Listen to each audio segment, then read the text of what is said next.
Sa dami ng handa, ilaw at kasiyahan tuwing Kapaskuhan, madalas nating makalimutan ang tunay na diwa ng Pasko, ang pagdiriwang ng kapanganakan ni Kristo at kung paano nga ba natin ito sasabuhay sa ating pang-araw-araw na buhay. Kaya't upang talakayin ito at magbigay gabay, makakasama po natin ngayong umaga si Reverend Father Jesus Garcia Manabe Jr.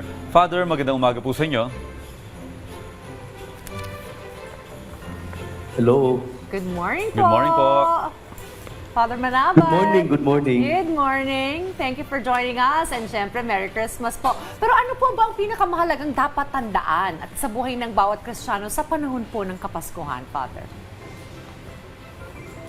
Para sa akin po, ang pinakabuod at puso ng ating pinagdiriwang, ito yung pagmamahal ng ating Panginoong Diyos sa atin na kung saan handa niyang ibigay ang kanyang buhay para sa lahat. At kung nasaan man tayo na ngayon sa ating buhay, lalo-lalo na bilang isang bayan ng Diyos, bilang mga Pilipino, maliwanag na sa panahon natin ngayon, kailangan natin ang pag-asa na manggagaling sa ating Diyos. Well, Father, yun nga po ang mensahe ng Pasko, no? Yung salvation, yung sakripisyo ng ating Panginoong Hesukristo, ng kanyang buhay para tayo po'y maligtas. Pero dahil nga po sa modernong panahon ngayon, Father, no?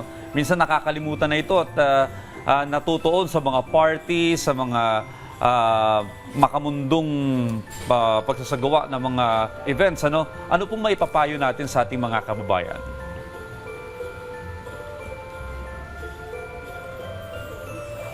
Para sa akin, napaka-importante, lalo na po yung mga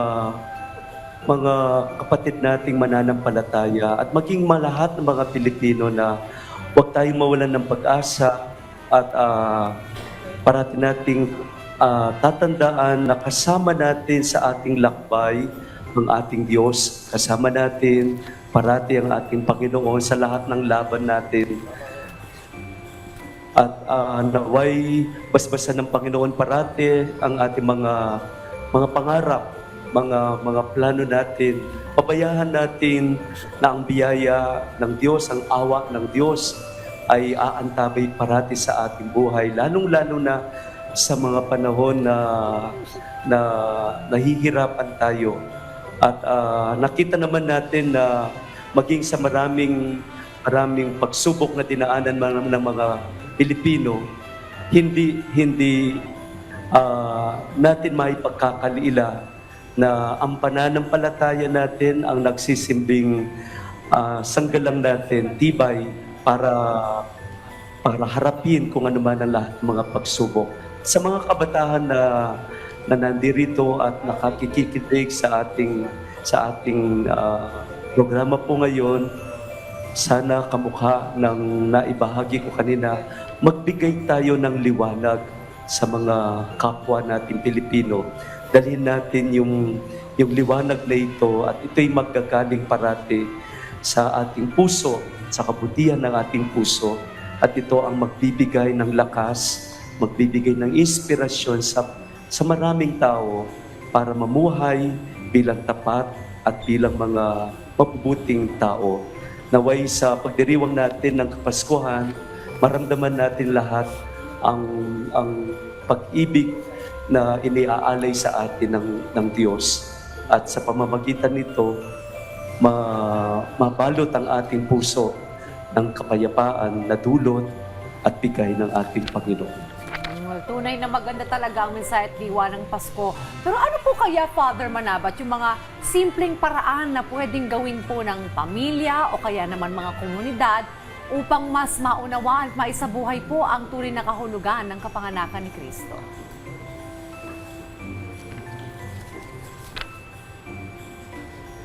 Father?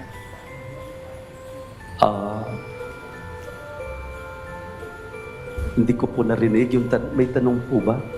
Well, Father Manabat, ano kaya yung mga simpleng paraan na pwede pong gawin ng pamilya o kaya naman mga komunidad and even us as individual para mas maisabuhay po ang tunay na diwa ng Pasko, Father?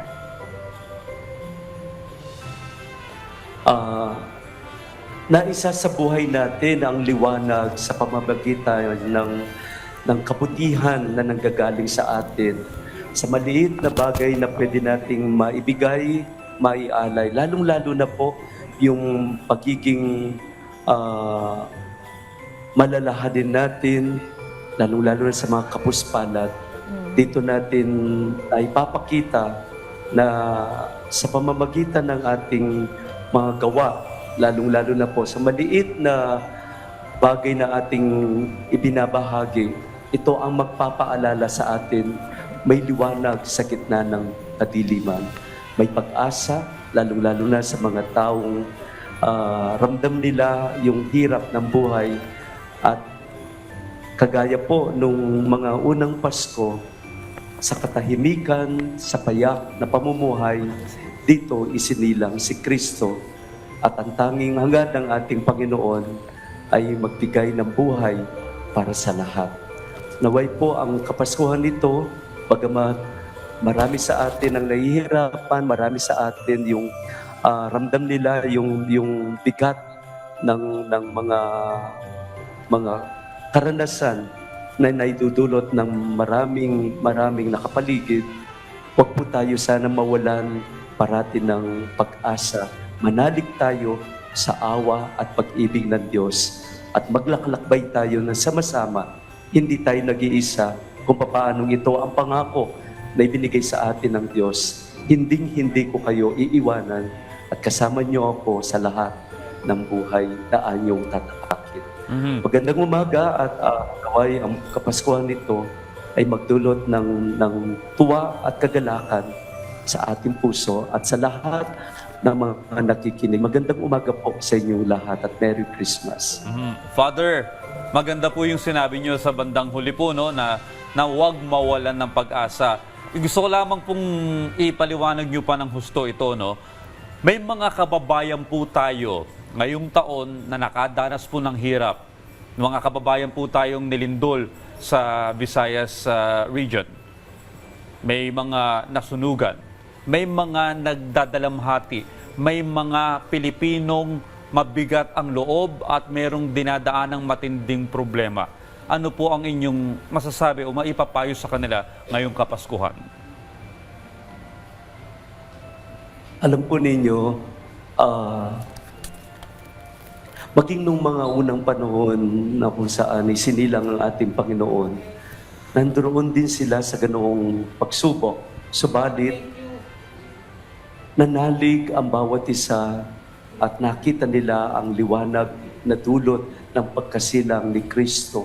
At ang liwanag na ito ay nagagaling muli sa puso ng bawat isa sa atin na pwede nating tayo po na nagsimbang gabi, naghanda para sa Advento, tayo ang magiging liwanag at tayo ang magiging daan para maihatid sa mga kapatid nating nahihirapan, nakakaranas ng kahirapan, at yung kakaunting tulong, marahil ito ang magbibigay ng ngiti sa kanilang mga labi, at ito rin ang magbibigay ng lakas para sila ay bumangon, para sila ay magpatuloy sa buhay. Hindi nanggagaling sa isang napakalaki, kundi nanggagaling ito sa napakapayak na pamumuhay na kagaya ng pinili ng ating Panginoon. Siya ay naisilang sa isang payak na pamumuhay. Ito rin po ang nais sa atin na maaring gawin natin sa ating kapwa. At kung sakali mang dinadanas po natin, ramdam natin yung kahirapan, hindi tayo nag-iisa dahil kasama natin ang ating Panginoon at nandiriyan siya lagi. Lalapit tayo at magbibigay siya ng lakas. Kaya nga ayon sa kanyang pananalita, lumapit kayo sa akin lahat ng nagpapagal at nahihirapan at bibigyan ko kayo ng kapahingahan. At sana manalig tayo sa salitang ito, sa mga salita ng ating Panginoong Yesus. Tanging kay Kristo lamang magiging payapa ang ating buhay. At anuman ang mga pagsubok, may bukas pa na tayong hinihintay, magliliwanag at sisikat muli ang araw pagkatapos ng napakalamig na gabi na ating nararanasan. Well, maraming salamat po, Father, sa pagbahagi po ng inyong kaalaman at pagbibigay gabay sa amin ngayong umaga. Muli nakapanayan po natin, Reverend Father Jesus Garcia Manabat Jr. Magandang umaga po at Merry Christmas po ulit sa inyo. Maraming salamat, Father.